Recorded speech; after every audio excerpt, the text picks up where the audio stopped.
Vamos entonces con la parte final del tema, que es la parte de los motores. Vale, de esto haremos un control más adelante, solo de esta parte de motores.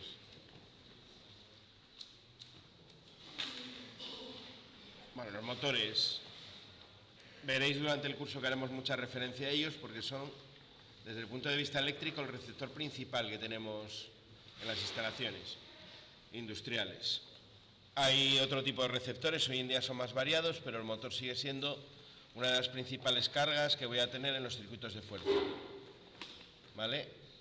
Antes de ver el motor, por tener también un poco de idea, tenéis ahí una clasificación de las máquinas eléctricas, ¿vale? Para centrarnos en qué es lo que vamos a ver.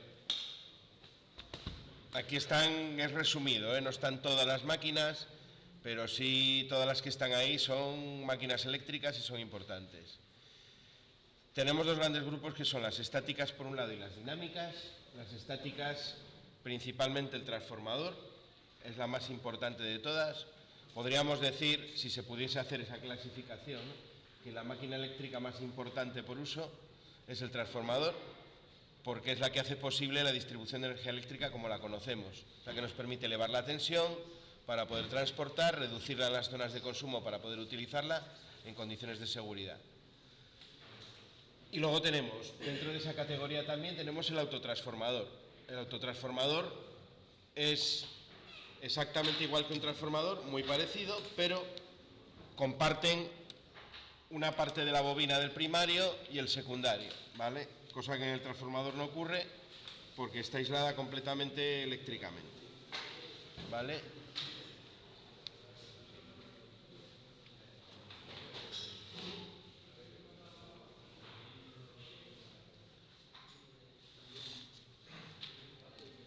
El autotransformador es más económico en construcción, se utiliza también para variar valores de tensión, pero sin ese aislamiento. Luego el autotransformador, los hay que son regulables, se utilizan, pues por ejemplo, en arranques de otras máquinas para ir suministrando tensión de manera progresiva y poder hacer un arranque suave, por ejemplo. Tenéis ahí, bueno, muy mal dibujado a prisa y corriendo, como se suelen simbolizar de manera simplificada los circuitos de un transformador y un autotransformador. En el caso del transformador, lo que tengo son dos circuitos eléctricos independientes que están unidos mediante un circuito magnético, de tal manera que el primario, al meterle tensión, induce una tensión en el secundario, ¿no?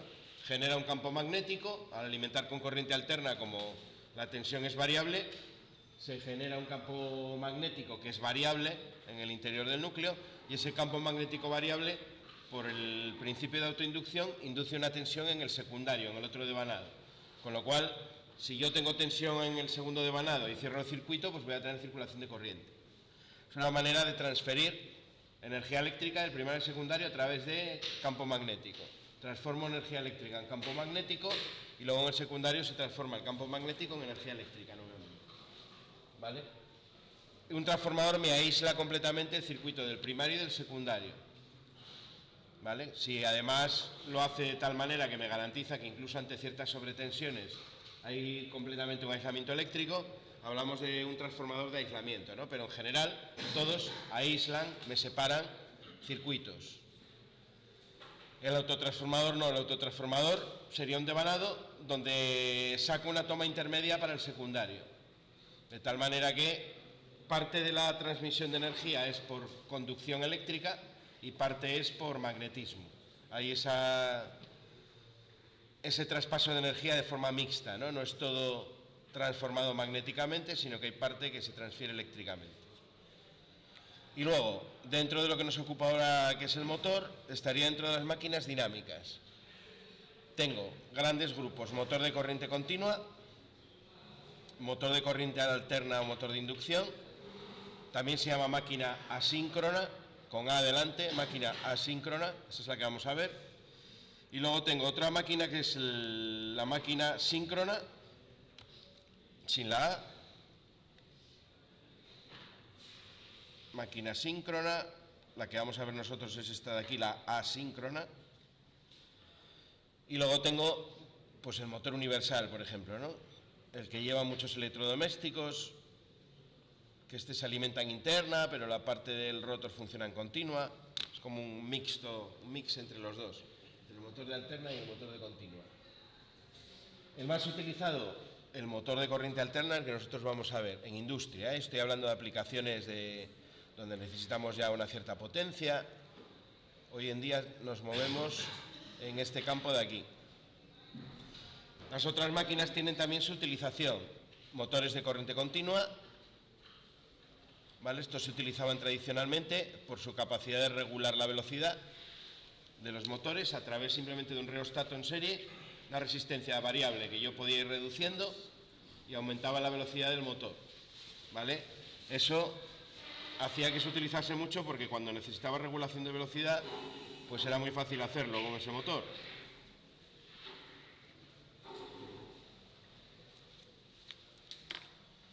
Luego, la máquina síncrona, ¿vale? Esta de aquí. Esta es la que se utiliza sobre todo como alternador en las centrales térmicas. Esta se utiliza como alternador, ¿vale? Todas estas máquinas dinámicas tienen una doble función como generador o como motor. Pueden funcionar en general de las dos maneras. Pueden servir para transformar energía mecánica en energía eléctrica, lo que sería un generador, o transformar energía eléctrica en energía mecánica, que sería un motor. Es decir, todas son reversibles, pueden funcionar de las dos maneras, ¿vale? Igual que un transformador como máquina estática puede elevar la tensión o puede reducirla, aquí puedo hacer o realizar la transformación energética en los dos sentidos. Bueno, pues la máquina síncrona sobre todo se utiliza como alternador. Bueno, no era con vosotros, el otro día que estuvimos de visita con los de segundo en la central de Aboño, pues tenían un par de alternadores ahí enormes, ¿no? Que eran una máquina síncrona. Síncrona viene de la velocidad con la que gira la máquina, ese nombre es síncrona, ¿no? Síncrona quiere decir que está a tiempo, ¿no? O está en fase. Una máquina de este tipo, si tiene que producir una frecuencia de 50 Hz, por ejemplo, como alternador, tiene que girar a 3.000 revoluciones por minuto, porque hay una fórmula que veremos más adelante que nos dice que la frecuencia es igual a 60, perdón, la frecuencia no, el número de revoluciones es igual a 60 por la frecuencia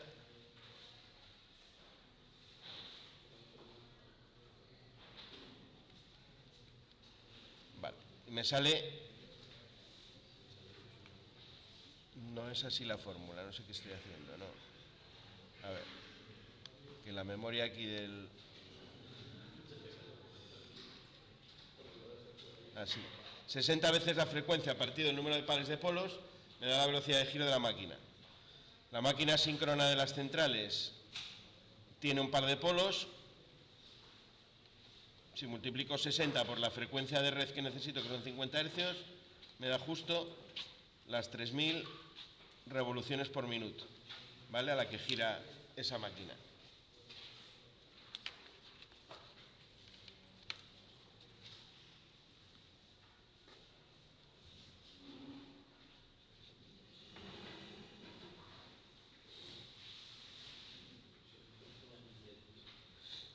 De hecho, además, esa velocidad tiene que mantenerse de manera muy exacta. Tiene que mantenerse a 3.000 todo el rato de manera muy exacta, porque en el momento en el que un alternador de los que está en la red se vaya un poco de velocidad o se pare, se descompensa la frecuencia de salida y se puede formar un lío considerable en la red, llegando incluso a desconectarse gran parte de la red. Muy importante que esa velocidad se mantenga. Es decir, esas máquinas síncronas se llaman así porque hay una correlación entre la frecuencia y la velocidad de giro. Y luego tenemos la nuestra, que es el motor de corriente alterna, o la máquina asíncrona, que se utiliza principalmente como motor, aunque también se utiliza como generador. Por ejemplo, en los molinos eólicos, el generador que hay montado arriba es igual que un motor que los motores que tenéis aquí. Bueno, igual, es el mismo tipo de máquina, ¿vale? Es una máquina asíncrona. Se llama asíncrona porque aquí no hay una correlación 1 a 1 entre la frecuencia y la velocidad. Aquí hay, con este tipo de máquina, un pequeño retraso de la velocidad de giro del motor respecto a la frecuencia. Si aplicásemos esta misma fórmula a la máquina síncrona, y tuviésemos un motor con un par de polos, diríamos, vale, tiene que girar a 3000. Bueno, pues en la práctica no gira a 3000, gira, por ejemplo, a 2840 revoluciones por minuto, en condiciones nominales. Va siempre con un poco de retraso. Esa diferencia entre la velocidad de giro de la fórmula, la teórica, o la del campo magnético, y la velocidad de giro real, es lo que llamamos el deslizamiento de la máquina. El deslizamiento suele ser un 3 o un 4% de la velocidad de sincronismo, que serían los 3000, ¿vale? La que se corresponde con la frecuencia. Va siempre un 3 o un 4% por detrás. Es una característica de tal como está construida la máquina, de tal como funciona, tiene que ser así. ¿Vale? Pues esa es la que vamos a ver, la que vamos a estudiar, es ese motor de corriente alterna o máquina asíncrona en su funcionamiento como motor. Vamos a ver cómo es físicamente, cómo está construida y, bueno, alguna cosa interesante para poder luego funcionar con ella, ¿no? Cómo se alimenta eléctricamente, qué valores de tensión tiene, etcétera, etcétera. Bueno, la pinta que tiene es como la que tenéis ahí en el dibujín, que es como si fuese un corte del motor, ¿no?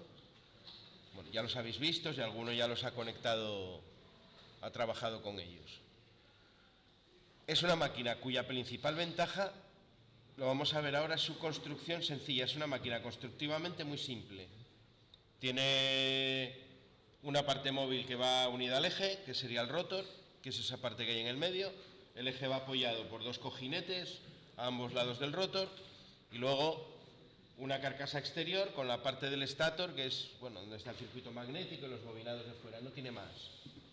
Hay otras máquinas, por ejemplo, la de continua, que tiene escobillas, tiene un colector de delgas donde van todas las escobillas y demás. Partes que necesitan de más mantenimiento. Este motor, si algo tiene bueno, es que tiene mantenimiento prácticamente nulo.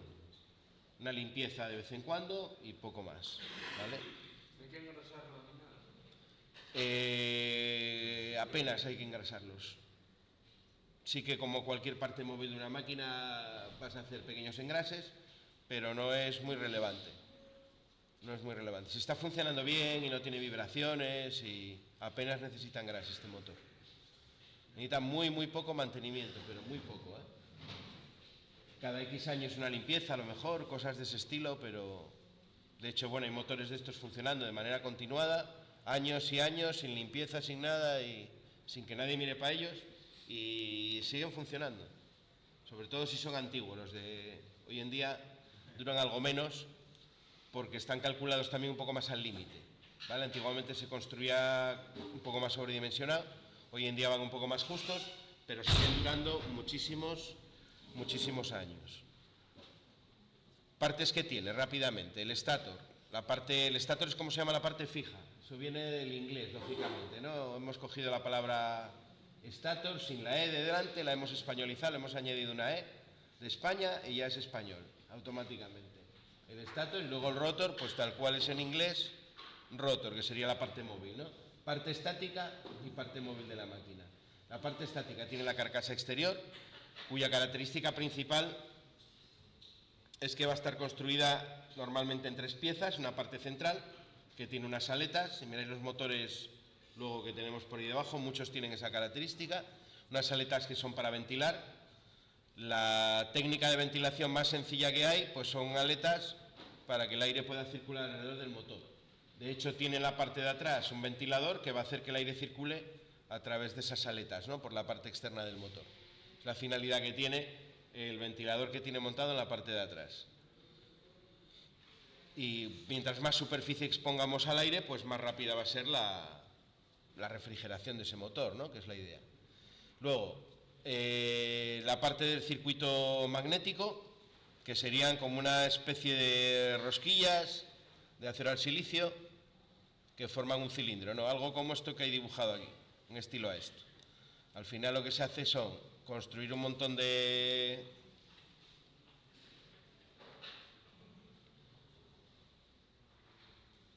son unos círculos de acero al silicio con unas ranuras aquí en el interior, ¿vale? En forma redonda, que se van apilando, van barnizadas entre sí, igual que las chapas del núcleo de un transformador, y forman ese cilindro que es donde voy a meter los devanados creo que no lo he dibujado bien porque los devanados van por el exterior. Los devanados van por el exterior, si no me equivoco. Bueno, no, van por el interior, van así, sí. ¿Vale? Por ahí irían todos los devanados. Y luego esto quedaría en forma así como de cilindro, ¿no? Esa sería la parte del circuito magnético del estator. Y aquí en el interior, con todas las ranuras, ¿vale? Esa sería la parte del circuito magnético del estator. El acero al silicio es un acero que tiene un magnetismo remanente muy bajo, de tal manera que se magnetiza en el momento que meto corriente por las bobinas, pero en el momento que deja de pasar corriente queda desmagnetizado prácticamente al 100%. Le queda un 3, 4, 5% de magnetismo, que me va a dar lugar a unas pérdidas, pero apenas le queda magnetismo. Pensar que, por ejemplo, el acero normal, el acero estructural, sí que queda magnetizado. Yo el destornillador lo magnetizo con un imán y va a quedar una temporadilla magnetizado. Mientras que este acero no. Yo le puedo acercar un imán y sí que se magnetiza en ese momento, cuando el imán lo tiene pegado, pero en el momento en el que lo quito, ese acero no queda magnetizado, no queda en forma de imán, ¿no? Durante un tiempo. Todas las máquinas eléctricas suelen tener ese tipo de comportamiento, el acero que utilizamos, que es el acero al silicio.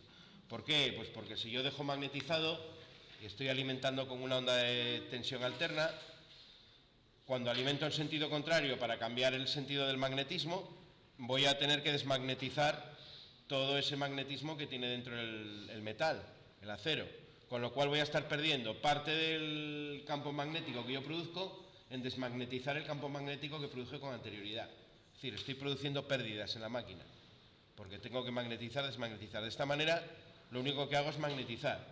Magnetizo en un sentido o magnetizo en el sentido contrario, pero no tengo que desmagnetizar apenas el acero. Pero el imán no lo pierde por la temperatura. No es que si un imán le das temperatura pierde la propiedad. El magnetismo varía con la temperatura, sí, pero en este caso la temperatura no es un factor. El motor va a estar funcionando a una temperatura prácticamente constante, va a estar caliente porque los motores se calientan, pero no va a tener influencia porque en el proceso de magnetizar y desmagnetizar la temperatura va a ser más o menos constante. Entonces no va a ser un factor que nos interese mucho. Aquí hablamos del magnetismo que es capaz de retener el propio material, ¿no? El magnetismo funciona a nivel molecular. Lo que pasa cuando someto estos materiales ferromagnéticos, son campos magnéticos, que las moléculas se orientan de una determinada forma. Las moléculas tienen polaridad y se alinean de una determinada forma, con lo cual, en los que tienen magnetismo remanente alto, el material se queda en las moléculas orientadas, con lo cual pasa a ser un imán. Mientras que en uno que tiene bajo magnetismo remanente o no tiene magnetismo remanente, las moléculas se orientan cuando yo estoy excitando magnéticamente el material, pero en el momento en el que dejo de someterlo al campo magnético, las moléculas vuelven a un estado caótico, ¿no? No están orientadas. Esa es la idea. Aquí me interesa que los materiales que utilizamos en circuitos magnéticos de máquinas sean de ese segundo tipo, tengan un magnetismo remanente bajo, para no tener que andar desmagnetizando el material. ¿Vale? No sé si visteis magnetismo ya en sistemas.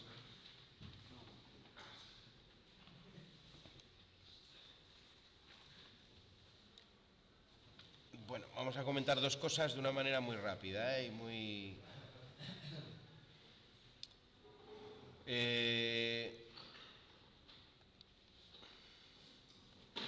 Una bobina, de manera simplificada, se dibuja así.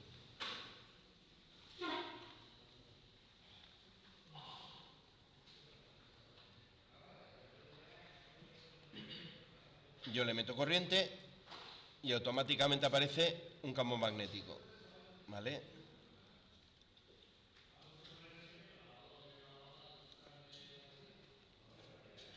Que podemos representar, por ejemplo, por la magnitud que es el flujo magnético. Aparece una serie de líneas de campo, igual que en los imanes permanentes.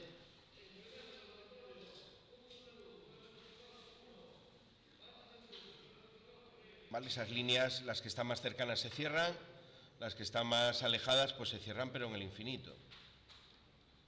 Muy similar a un imán de cualquier tipo, ¿no? Me imagino que en tecnología habréis hecho el experimento ese o en naturales, de las limaduras de hierro y todo ese tema que se suele hacer.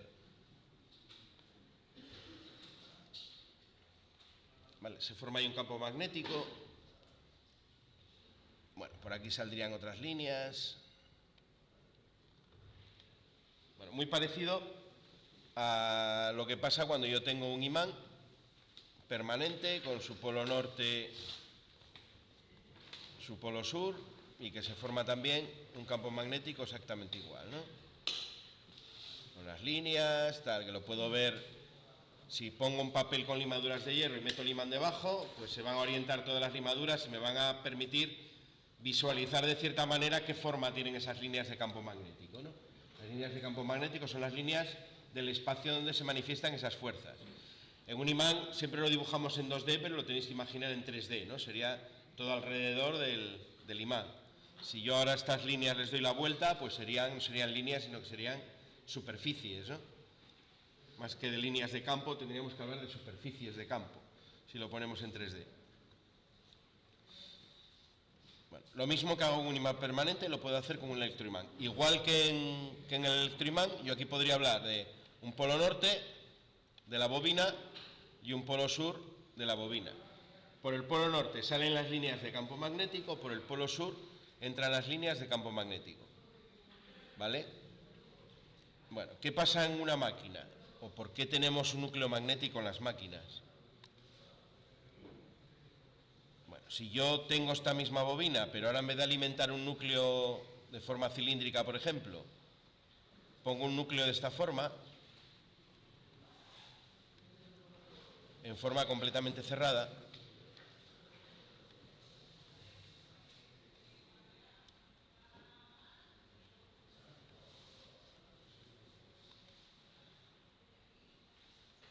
ahora el campo magnético se va a canalizar prácticamente en su totalidad por dentro de este circuito magnético.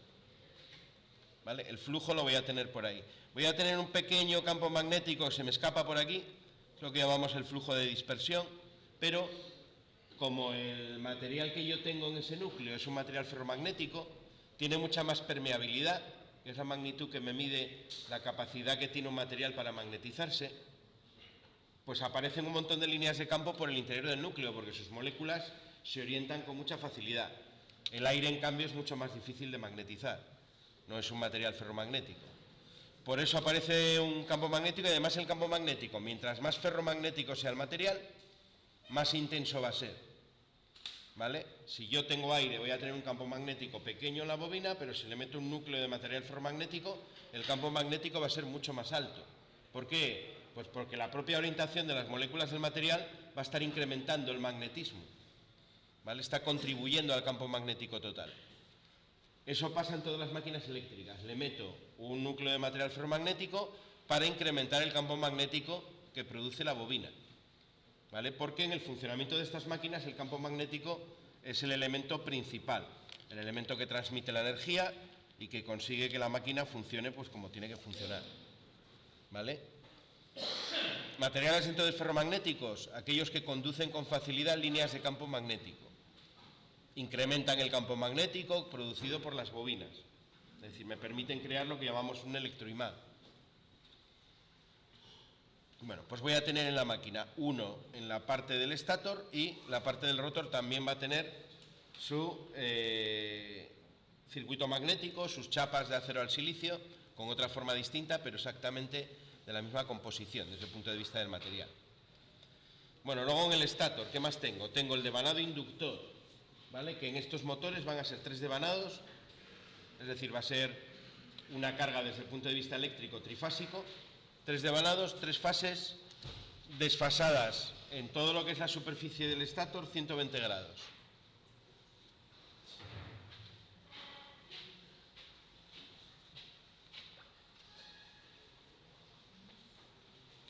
Bueno, eso se va a hacer, lo vamos a ver a continuación por los temas de trifásica y demás. ¿Vale? Como cualquier carga trifásica, si tengo 3 fases, 3 devanados, voy a poder conectarlo en estrella y voy a poder conectarlo en triángulo, exactamente igual que cualquier carga. Luego la parte del rotor. La parte del rotor tendría 2 versiones de esta máquina. Tengo la versión de rotor en jaula de ardilla, que es la que tenemos aquí en todos los motores, es la que más se utiliza porque es la más robusta, sobre todo motores de pequeña potencia, motores de hasta, no sé, diría 20 kilovatios, por ahí es el más usado con mucha diferencia. Luego tengo una segunda versión del motor que es con rotor bobinado, que se utiliza sobre todo ya para motores de alta potencia. Habíamos visto en las tablas de factores de utilización de los contactores como los motores de rotor bobinado tenían una intensidad en el arranque más pequeña, ¿no? De 2,5 amperios, de 2,5 veces la intensidad nominal frente a las 6 veces del de jaula de ardilla. Se utilizan con motores de alta potencia precisamente por el tema de la intensidad en el arranque, porque la punta de intensidad en el arranque, al ser más pequeña, si me está multiplicando una intensidad ya de por sí grande de una carga con mucha potencia, pues mejor que mejor, ¿no? Mejor utilizar uno de rotor bobinado que no uno de jaula de ardilla. Tiene la característica de que el rotor es accesible eléctricamente, por lo tanto va a tener 3 anillos sobre el eje donde hay sacadas conexiones eléctricas del rotor. Sobre esos anillos, mediante escobillas, yo puedo sacar conexiones externas. Es decir, puedo cambiar o puedo meter, por ejemplo, resistencias en serie con los devanados del rotor y hacer lo que se llama un arranque por resistencias rotóricas, que se hacía antiguamente con ese tipo de motores. Con el de jaula de ardilla no, el de jaula de ardilla no hay conexiones accesibles, el rotor está completamente encapsulado y cerrado para poder trabajar con él. En el de jaula de ardilla lo que son es como unas galletas, por así decirlo. Si antes teníamos rosquillas en el starter, ahora tenemos galletas. Son unas...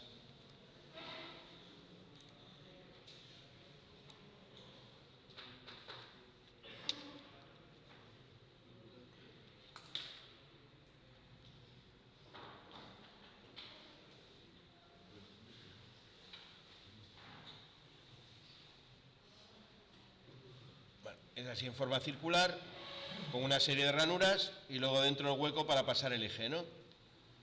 Entonces lo que se hace es apilarlas todas ellas, formando un cilindro también, aisladas con barniz entre sí y demás. Ahí me quedarían las ranuras. Y se funde aluminio,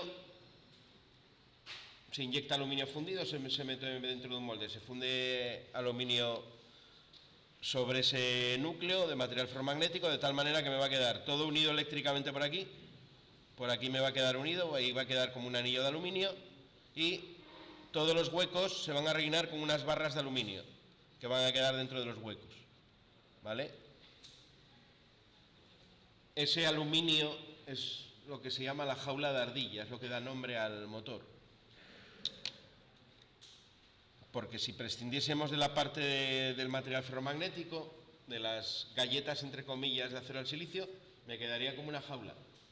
Me quedarían los 2 anillos de cortocircuito de los extremos y los barrotes, que serían todas esas barras, ¿no?, que van a formar el circuito del rotor.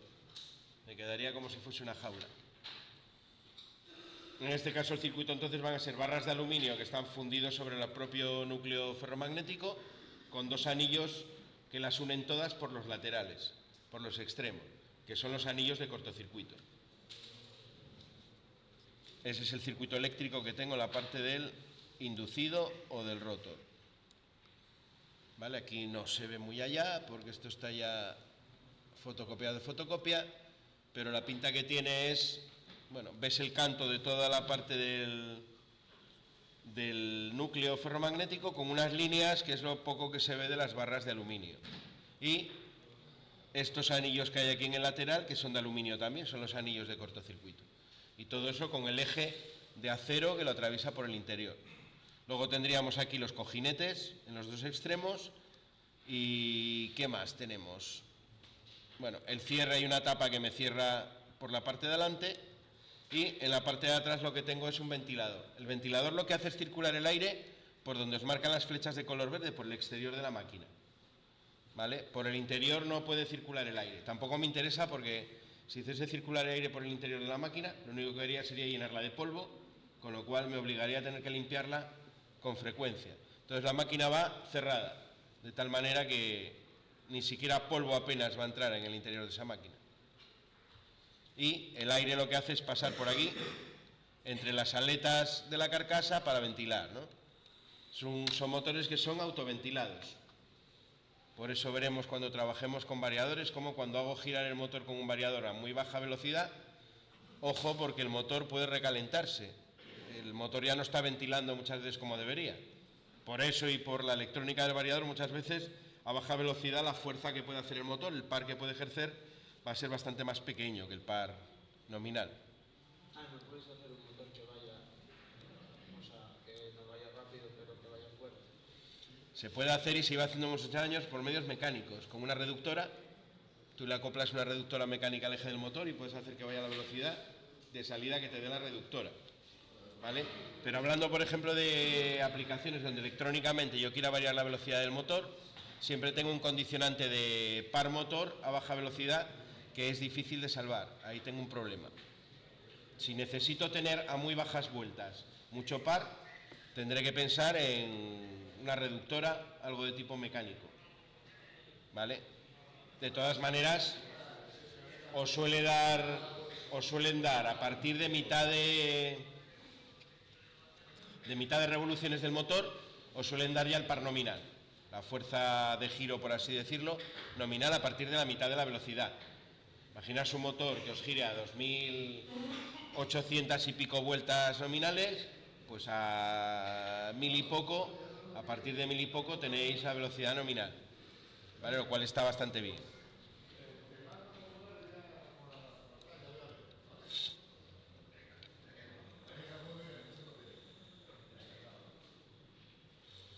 Más partes del motor. Una parte que no existe, pero que es muy importante en el motor, es el entrehierro. El aire que hay entre el rotor y el estator tiene una función muy importante. ¿Por qué? Porque en el diseño constructivamente tiene que ser lo más fino posible. El entrehierro tiene que ser una zona muy estrecha. Por eso, bueno, tiene que estar muy bien construido, muy bien calibrado el motor para que no haya ningún tipo de rozamiento, ¿no? Porque tienen que estar prácticamente, el rotor y el estator están prácticamente en contacto. No llegan a tocarse, pero están muy, muy próximos. ¿Por qué el entrehierro tiene que ser tan estrecho? Porque en el aire el campo magnético se dispersa. Yo voy a generar con la parte del estator un campo magnético que quiero que al 100% o lo más próximo al 100% me corte y me induzca campos magnéticos en la parte del rotor. Si yo tengo un entrehierro muy ancho, ese campo magnético se dispersa y no es efectivo. Y luego la caja de bornes, que es la conexión externa donde están sacados los dos extremos de cada una de las tres fases, es decir, voy a tener 6 bornes en total para poder realizar las conexiones del motor, que va a ser, ya os digo, o estrella o triángulo. Sí, esa se me coló.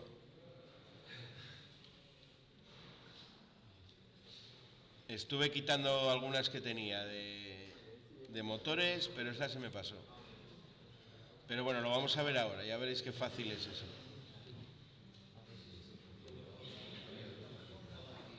Bueno, aquí tenéis, antes de pasar a eso, una foto del rotor con el eje y los cojinetes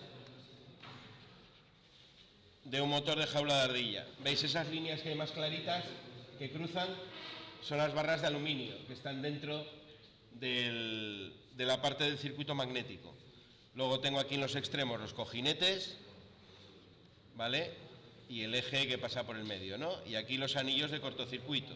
Esta parte de aquí son los anillos de cortocircuito. ¿Esos anillos no tienen aletas como los otros? Unos tienen más y otras tienen menos. Este, por ejemplo, que salía aquí las tenía más grandes. Ahí ya depende de la potencia del motor y de... Fijaros en otro detalle de aquí. Están ligeramente inclinadas, no son paralelas al eje. Eso es para favorecer el arranque. Hay un fenómeno que se llama el cosido magnético, que si en el momento de arrancar, cuando el motor está completamente quieto, me coincide el campo magnético justo encima de la barra, le va a costar arrancar. Voy a tener que mover el eje ligeramente para que empiece a rodar. Inclinando las barras ligeramente, el motor arranca igual aunque no le ayude, ¿vale? Porque va a haber distinta fuerza inducida en una y en otra parte de la barra.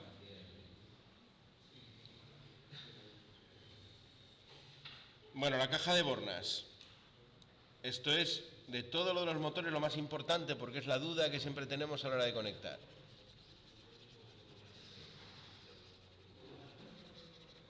Vale, ahí tenéis dibujados 3 cajas de bornes. Una sin conectar, que sería la de la izquierda. Una en el medio, que está conectada en estrella, y otra a la derecha, la C, que está conectada en triángulo. Bueno, primera cosa que tengo que fijarme, la numeración. Las fases tienen los nombres U, V, W. 1, U2 sería la primera de las fases del motor, el inicio y el final. 1 es el principio de la fase, 2 es el final. V1, V2 sería la segunda fase del motor, ¿vale? Y W1, W2 sería la tercera fase del motor, principio y final. Es decir, las bobinas internamente no están conectadas en los bornes que están enfrentados, sino que estarían conectadas algo así. Ahí tengo una de las fases del motor, aquí tengo otra, y ahí tendría la otra. Eso es como eléctricamente están conectadas internamente las 3 fases del motor. ¿Por qué se hace así? Para facilitar la conexión mediante las placas que tenéis puestas aquí, tanto en la foto del medio como en la de la derecha. Si yo quiero conectar en estrella, pues es tan sencillo como unir los finales de las fases mediante 2 plaquitas, uno esos 3 tornillos, y alimento por aquí. Ya está, línea 1, línea 2 y línea 3. Alimento, perdón, lo hice al revés. Mira que las tenía ordenadas en orden, ¿no? Que siempre hay que conectar en orden secuencia directa, salvo que se diga lo contrario. Línea 1, línea 2, línea 3. La U con la línea 1, la V con la línea 2, la W1 con la línea 3.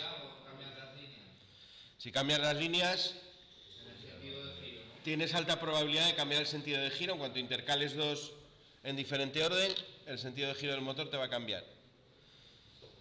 Eso es una cuestión delicada cuando conectamos un motor también. Aquí no lo comentamos mucho, pero en la realidad sí que es relevante. Siempre que vayáis a conectar una máquina rotativa, hay que comprobar, bueno, en general cualquier máquina, la secuencia de sucesión de fases. Tengo un aparato, bueno, aquí tenemos uno portátil, que es un detector de secuencia de fases. Y tienes que comprobar que tal como vayas a conectar esté en secuencia directa. No.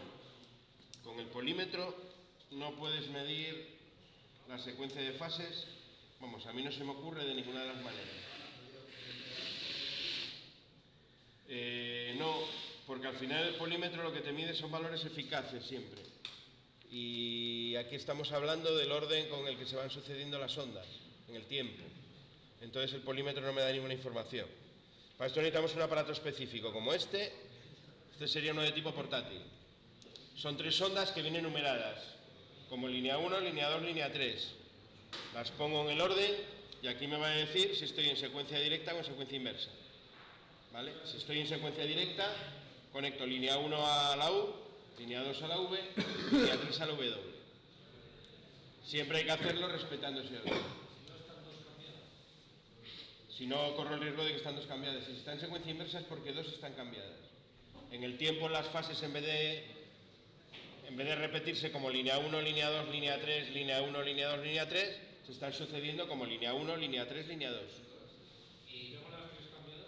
Línea 3, línea 1, línea 2. En cuanto vuelves a cambiar otras 2, vuelves al principio, vuelves a tener una secuencia directa. Vale. Pero también te daría secuencia directa. Sí, tú si cambias 2 de las fases y estabas en secuencia directa, pasas a estar en secuencia inversa. Vuelves a cambiar otras 2 de las fases cualesquiera y vuelves a pasar a secuencia directa. Vuelves a cambiar otras 2 fases, secuencia inversa. Cada vez que cambias un par de fases de orden, alteras la secuencia. O sea que realmente si están las 3 cambiadas de sitio, estás en secuencia directa. Depende de cómo estén cambiadas. Si las has cambiado en orden, si has puesto donde tenías línea 2 la línea 1, donde tenías la línea 3 la línea 2. Si lo haces en orden el cambio, sigues teniendo secuencia directa, pero cualquier otro cambio que no siga el orden, inviertes la secuencia. Bueno, esto lo pondríais antes de enganchar la máquina y luego comprobaríais. Un motor de manera normalizada.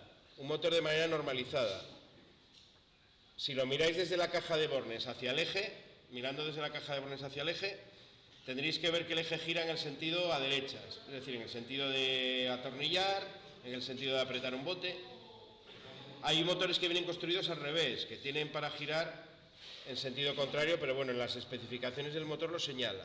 El motor normal o que está normalizado es ese funcionamiento, ¿vale? De tal manera que, bueno, de alguna manera hay que hacer que sea previsible cuando yo instalo el motor en una máquina para dónde va a girar, ¿no? Porque hay máquinas que solo pueden girar en un sentido. Hay máquinas que pueden girar en los dos, pero hay máquinas que mecánicamente, si yo las hago girar en sentido contrario, me voy a cargar todo el mecanismo de la máquina y la voy a liar bastante gorda. Por eso la secuencia siempre hay que comprobarla, ¿vale? Aquí no lo vamos a hacer, más que en la práctica utilizaréis el aparato este para comprobarlo, pero que luego cuando hagamos más prácticas con motores nos va a dar igual para qué sentido gire, porque estamos con un motor desconectado de cualquier cosa, en vacío y demás. Pero en una máquina eso sí sería relevante. Si estáis en una industria, por ejemplo, y vais a conectar una máquina, del cuadro ya vais a tener las líneas identificadas. Cuál es la 1, cuál es la 2 y cuál es la 3. ¿Vale? De todas maneras hay que comprobarlo. ¿Vale? Hay que comprobarlo porque cualquiera que haya cambiado un cable por ahí os hizo la puñeta.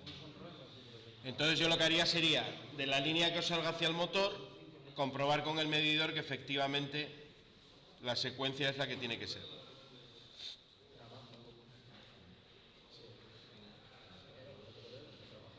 Bueno, entonces, conexión estrella uniendo tal como están ahí.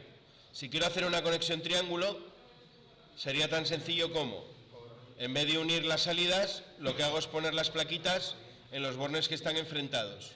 Una placa ahí, otra placa ahí, y necesitaría una tercera placa para poner aquí. El triángulo al final lo que hago es unir el principio de una fase con el final de la otra. ¿Vale? Si cuando dibujamos ahí en electrotecnia las tres fases, así de manera teórica, ¿no? Las tres bobinas.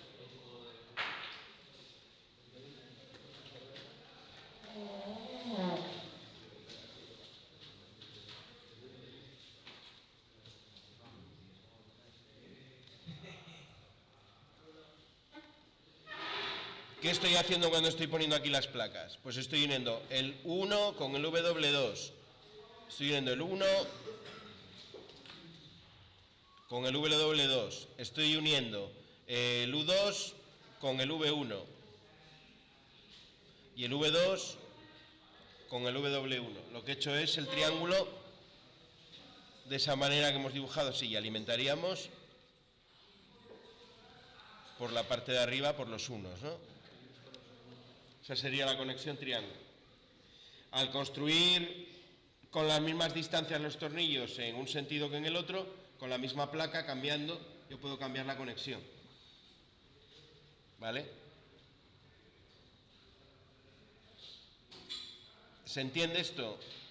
Aquí entonces tenéis. ¿Cuál sería esta de aquí? ¿Esa cuál sería? Estrella. Y esta de aquí entonces tiene que ser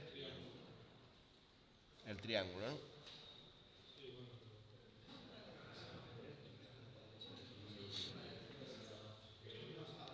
Bueno, ahora vendría la pregunta del millón. Dime. Lo de estrella, ¿cómo es que pasa la corriente para el otro sitio? No entiendo.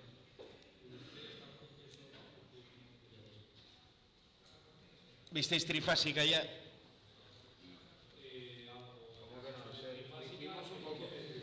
Bueno, sí, vimos un poco. Ahí tienes los tres devanados del motor en triángulo y en estrella. ¿Vale? En triángulo y en estrella. Bueno, vale. Para ver por dónde pasa la corriente tendríamos por un momento que pensar en las ondas, que realmente lo que tengo son ondas. Yo voy a tener momentos, instantes, de tiempo, ahora hablaríamos de intensidad instantánea, donde la corriente a lo mejor está entrando por esta fase. y está saliendo por estas dos de aquí. En otros instantes,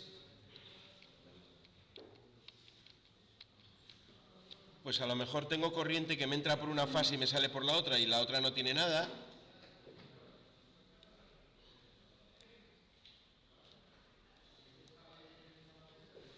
No tenía el dibujín este. Aquí.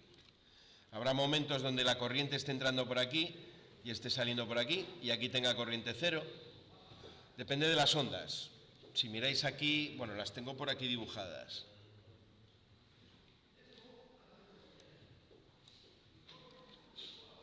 ¿Vale? Imaginaos que esas son las corrientes. Pues aquí tengo un instante, por ejemplo, el que he marcado aquí con la línea negra, ¿vale? Donde tengo corriente negativa. Tendría corriente negativa por dos de las fases, la 1 y la 3, y corriente positiva por la 2.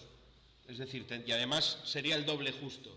De tal manera que si tengo 5 amperios instantáneos por una fase, 5 amperios por la otra en el mismo sentido, por la tercera tendría 10 amperios en sentido contrario. Hay partes donde aquí, por ejemplo, si miramos este instante de tiempo, donde tengo la misma corriente en el mismo sentido por dos de las fases y en la otra, bueno, esto es lo mismo de antes, y en la otra tendría el valor aquí total, ¿no? No coincide la cresta porque está mal dibujado, pero coincidiría. Aquí, por ejemplo, en este instante, tengo una de las fases cero, las otras dos, corriente igual de sentido contrario. Vale, instantáneamente las corrientes están continuamente cambiando. Aunque parezca que no puede circular corriente por la estrella, instantáneamente sí que circula. Y una pregunta, cuando una de ellas es cero, suponiendo que el punto máximo tiene 10, o sea, la amplitud tiene 10, sería 7,5 para arriba y 7 para abajo, o sea, 7,5 para abajo. No, serían 10 porque son instantáneos. No, pero, perdón, me he explicado mal. O sea, si en el instante ese que dijimos Sí. hay 10 y 5 y 5 para abajo, si en otro momento tenemos una de las fases cero y los otros dos, la suma es igual a 20, Habría que calcularlo con la gráfica. No va a ser el máximo, va a ser un valor más pequeño, yo creo. Sí. No está en la cresta de la gráfica, sino está más abajo. ¿Cuánto será? Pues no lo sé. Daríamos la ecuación, una calculadora y con los grados metemos dentro del seno y lo que dé.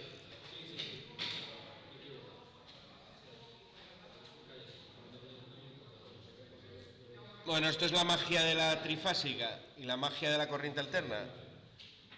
Tened en cuenta que lo que estamos midiendo nosotros con el polímetro, con los aparatos de medida por regla general, son valores eficaces, ¿vale? Valor eficaz ya sabéis lo que es. Si visteis alterna, tenemos la fórmula aquí. Lo que llamamos valor equivalente de continua. Yo para poder trabajar con comodidad con la corriente alterna, necesito reducir esas ecuaciones que son senos y cosenos y que son muy engorrosas matemáticamente de manejar, algo mucho más sencillo. ¿Y qué es lo sencillo? Pues hallar el equivalente de una onda de corriente continua. Es decir, cogéis por ejemplo una resistencia, una calefacción, y la alimento con 230 voltios corriente continua y se produce una determinada cantidad de calor, ¿vale? Y luego alimento con una onda de corriente alterna. Para producir la misma cantidad de calor voy a necesitar una onda de alterna cuyo valor máximo va a tener que ser más alto de los 230 voltios de continuo. Va a tener que ser concretamente 230 multiplicado por raíz de 2. ¿Por qué? Pues porque la onda no es constante, hay veces donde vale 0, hay veces donde tiene un valor más pequeño, el máximo. Entonces si hacéis una media cuadrática de esa onda, me sale esa relación de raíz de 2. Es decir, la onda entonces diríamos equivalente de continua a una onda de alterna de 311 voltios, por ejemplo, divido 311 entre raíz de 2, me saldría 230 voltios. Lo que yo utilizo como valor práctico es el valor equivalente de continua, el valor eficaz, los 230 voltios. ¿vale? Y ese es el valor que, si por suerte tengo un polímetro bueno de los que miden verdadero valor eficaz, pues me lo va a medir clavado, clavado, clavado. Si tengo un polímetro de los normales, me lo va a medir el valor eficaz y me lo va a medir casi bien. Si la onda de corriente alterna es perfecta, me lo va a medir perfecto. Si tengo una onda que está ligeramente deformada, ya la medida no va a ser muy buena. ¿Vale?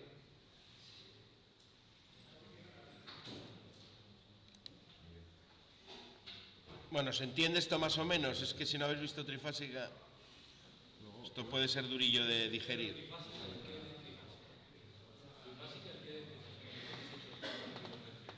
Entonces, ¿visteis trifásica?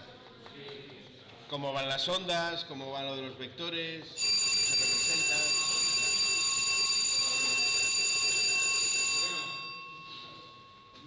O sea, no calcularlas, pero verlas.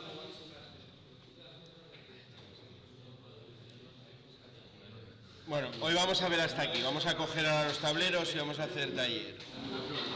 ¿Cómo sabéis por qué está yendo la corriente? ¿Que es aleatorio? No, mirarías en el instante de tiempo. Bueno, tú en la realidad no lo sabes, porque no lo vas a mirar. Pero tendrías que, si haces un análisis de las gráficas, sí, con un analizador de redes puedes verlo.